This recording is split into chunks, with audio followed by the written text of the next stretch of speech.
Okay mga boss, welcome back at andito naman tayo sa panibagong amplifier review. So, wala pa pala akong repair video at saka review ng Sakura EB9000 USB karaoke amplifier. So, nakikita ko na din to mga 2020 pa. Yung ibang mga kapwa ko technician, nakikita ko na may mga vlog na sila nito. Tapos yung mga nagpapatulong sa akin dati, may mga nagawa na rin pero ako mismo wala pa akong nagawa na ganito. Pero ngayon, bago natin siya i-repair ay i-ano muna natin, i-review muna natin. So ano nga ba 'to? Kasi ang sabi ng iba para tong semi-power amplifier ang datingan kasi yung itsura nga niya. So lapit natin yung camera para makita natin kung ano yung features niya. Okay? Yan. Iayos lang natin yung setup ng camera natin. Ibaba ko ng konti. Yan. Okay. So, andito yung power niya. Tapos ito naman, selector niya. Auxiliary, CD, DVD, MP3, tsaka play. Dahil meron nga siyang USB. Dito naman, ang tone control niya or adjustment niya para sa music ay balance, low at saka high lang. Medyo kulang ng mid. Pero sa tone control naman niya para sa sa mic tone control yan. Meron siyang low, mid, at saka high tuloy sa mic.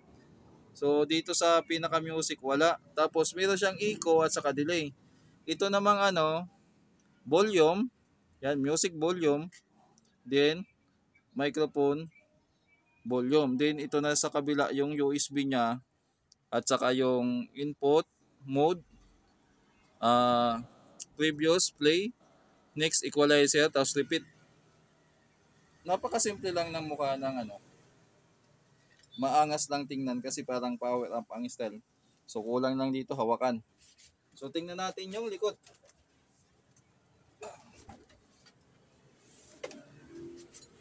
Ang amplifier na to ay may kabigatan mga bossing. Kung ikukumpara natin sa 502. EB9000, ang power output daw niya dito ay 1,800 watts. Yan.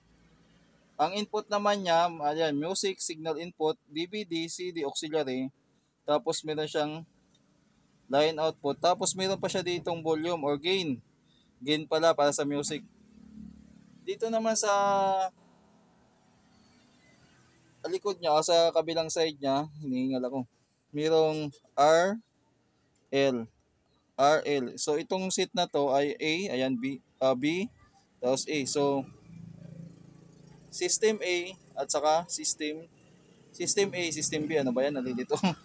Ngayon buksan natin yung amplifier na to para makita natin yung laman. Angat muna natin uli yung natin. Wala na palang iangat to. Yan. Pati itong natin. Tapos itong camera naman natin ay baba natin. Yan. So sagad na yan. I-atras ko na lang. I-atras na lang natin. Yan. Okay. Silipin natin. Ngayon lang din ako makakabukas nito. Yan. Okay.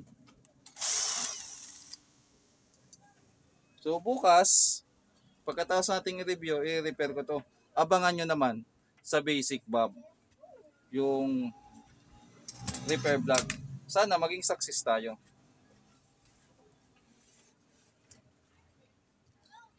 Sabi nila itong EB9000, ang katumbas daw nito sa Kevlar ay yung GX5000 na na integrated amplifier din na parang power amp ang style.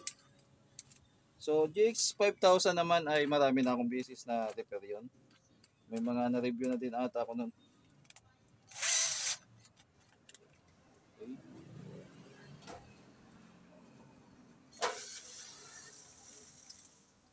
So sana ma-repair natin ito.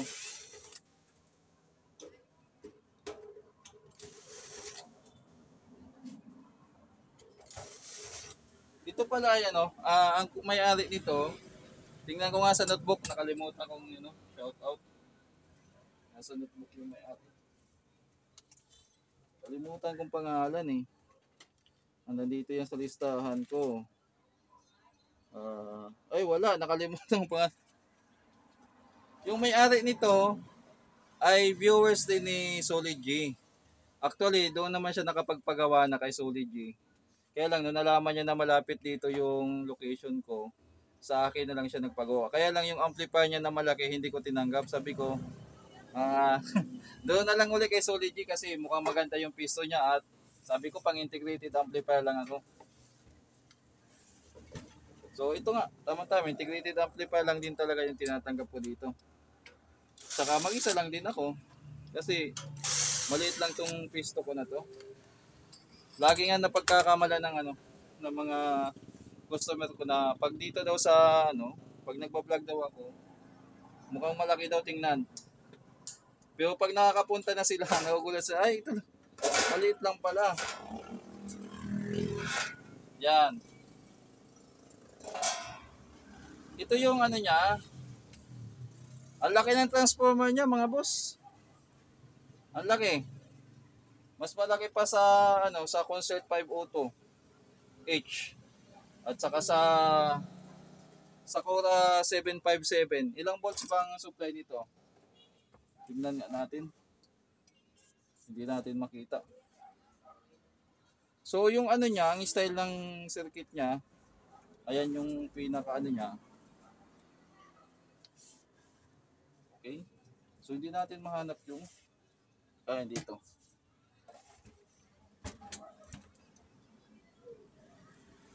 Ayan. So lapit ko na lang yung camera dito. Ayan. Ilawan natin. Tapos i-zoom natin. So yan yung supply niya, 62062, yung supply sa main amp. Tapos yung sa naman niya sa tone ay 15015. Tapos yung capacitor niya na gamit ay teka lang. Bumukas yung natin. 10,100 volts. Yan. Malabo lang yung camera. Yan, 10,100 volts. Yung gamit naman niya na transistor ay hindi natakaya ng camera. Kaya pa ba? Lapit na natin. Maingay yung tricycle. NGW 021. Ay, madilim. Yan. Malabo yung natin. Basta naka NGW siya. So, alternative yan. Pwede naman si 5200. Yan, nakalagay naman. 0281G yung pinaka number niya. Okay. So ayan, tingnan natin yung likod.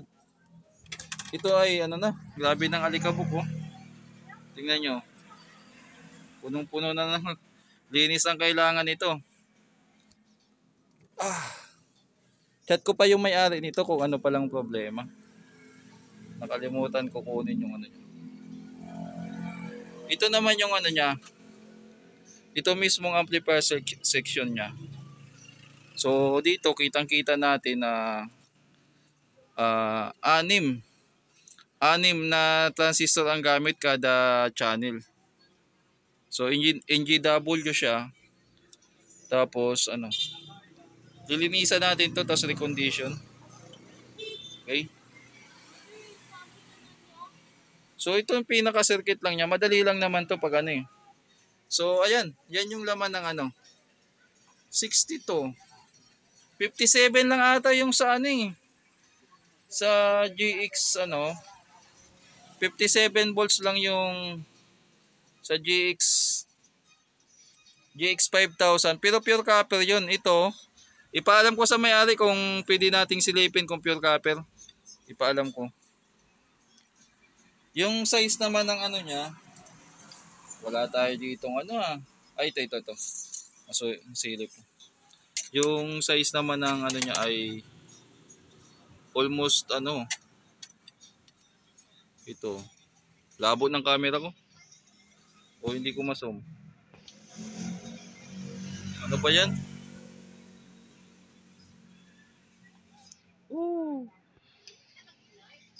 5 inches. Tapos yung height naman niya ay nasa 4 inches din. Okay?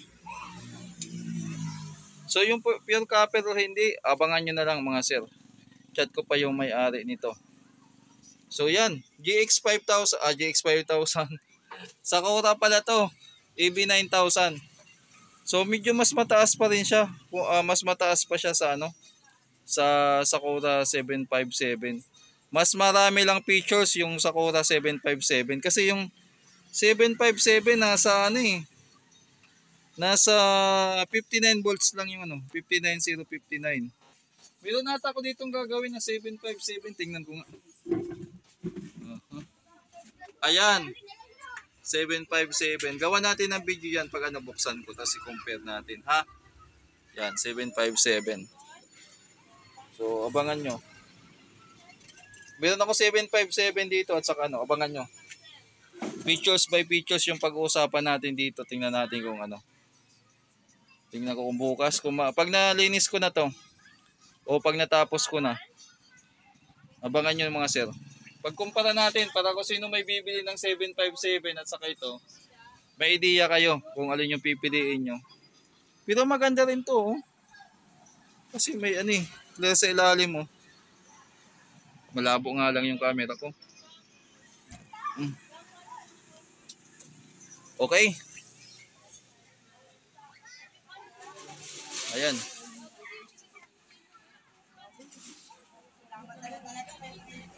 So magkano ba price nito? Tingnan ko na lang sa ano, tapos ilagay natin diyan. Kung magkano ba ang ano nito, pinaka SRP niya.